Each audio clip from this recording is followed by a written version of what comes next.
Well, hello, hello, hello. Much love to you all. May God bless you all. Hit the like button. Please hit the like button. It really shares this out. And every time we do, it can potentially get new people in here to fellowship together in the word of the Lord. So I'm going to do a quick little study. This isn't going to be very long. It's going to be about the feeding of the 5,000 in the book of John. Also, every Wednesday at 7 p.m. Eastern, we are doing the book of John Bible study, which we're at chapter 17 this week. So we're getting very close to the end of the book of John. The reason why I've been doing side studies on the book of John is because there's a lot of things mentioned in the book of John that may be similar to Matthew, Mark, and Luke, but there is differences. And actually, this study is going to point some of that out. So we see a pattern of narration resembling in this chapter 6 as it does in chapter 5, a sign followed by a discourse. So the scene is in the eastern shore of the Sea of Galilee. As in verse 1, it says, After these things, Jesus went over the Sea of Galilee, which is the Sea of Tiberias. Well, this is also a Roman emperor who ruled from AD 14 to AD 37. Now, we also know that it is close to the Passover, as verse 4 says. And the Passover, a feast of the Jews, was nigh. Verse 10 tells us that it is springtime. As we see, it says, And Jesus said, Make the men sit down. Now there was much grass in the place. So the men sat down, in number about 5,000. So that tells us we're starting to see a scenery here, okay? They're in Galilee. It's right before Passover, and it's in springtime. We also know that Jesus spent an earlier Passover back in John chapter 2, verse 13 in Jerusalem. And we also see Galilee mentioned in John 4, verse 44, where the Messiah says, For Jesus himself testified that a prophet hath no honor in his country. So I'm trying to give the context and scenery here to you guys that the Passover sets for the context of what Jesus is about to do in this feeding of the 5,000. A comparison between John's account of the feeding of the 5,000 and Matthew, Mark, and Luke, we see that there's some similarities, but the book of John provides an independent account. He mentions several details that are not found in the other three Gospels. For instance, in verse 1, went over the Sea of Galilee. In verse 2, telling us that, or in verse 4, telling us that the Passover was nigh.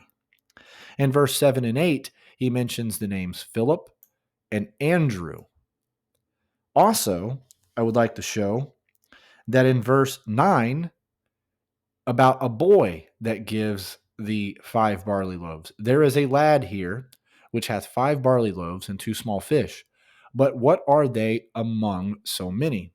Okay, I'm that verse in particular is going to be really important. Along with the Greek word, we see that lad in the Greek word is a little boy or a child. So that's where I'm getting boy or a little boy, a child at. In verse 12, it also tells us that Jesus commanded his disciples to gather all the fragments so that nothing would be lost. It says, When they were filled, he said unto his disciples, Gather up the fragments that remain, that nothing be lost. So, John is telling a story from his own eyewitness, like he did in John 2, verse 1 through 11, and John 12, verse 1 through 8. Read all these on your own time here as I'm just trying to give a quick little biblical study. So,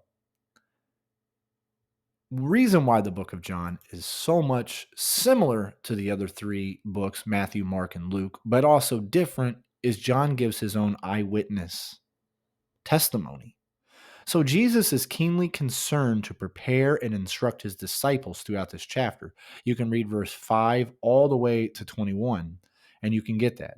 So by his signs, he was not merely to reveal himself to the crowds, but more importantly, to deepen the faith of his disciples and to train them for ministry. The word disciple means a learner, and we are learners of the word. So we are his disciples as well. As we read, this is a very important chapter to deepen our faith as disciples for our ministry that is set ahead of us. So John sets Jesus' ministry firmly in the context of salvation history. And he also makes a very close comparison here to a narrative of Elisha's feeding recount in the book of 2 Kings.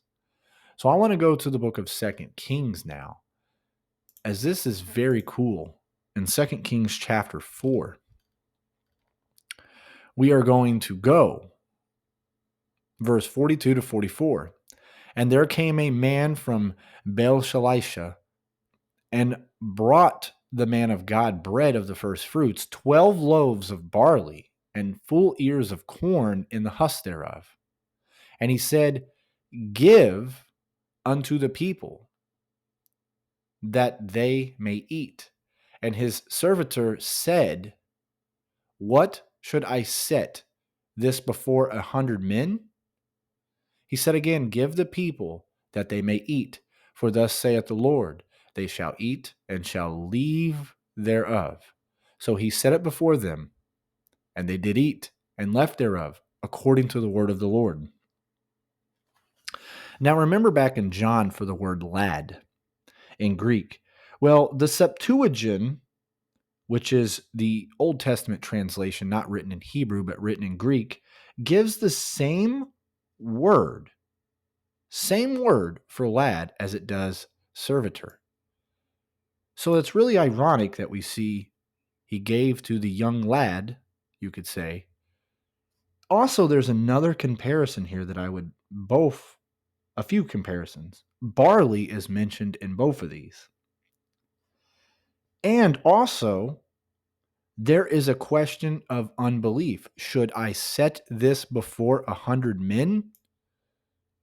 Now, let's go back to John 6.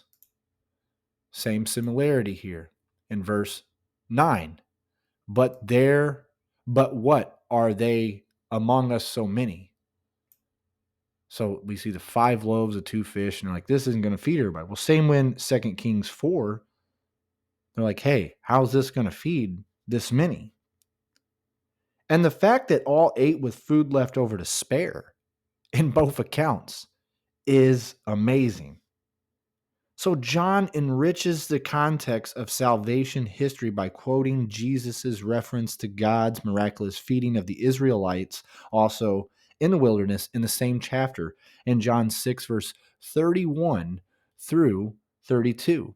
It says, Our fathers did eat manna in the desert, as it is written, He gave them bread from heaven to eat. Then Jesus said unto them, Verily, verily, I say unto you, Moses gave you not that bread from heaven, but my Father giveth you the true bread from heaven.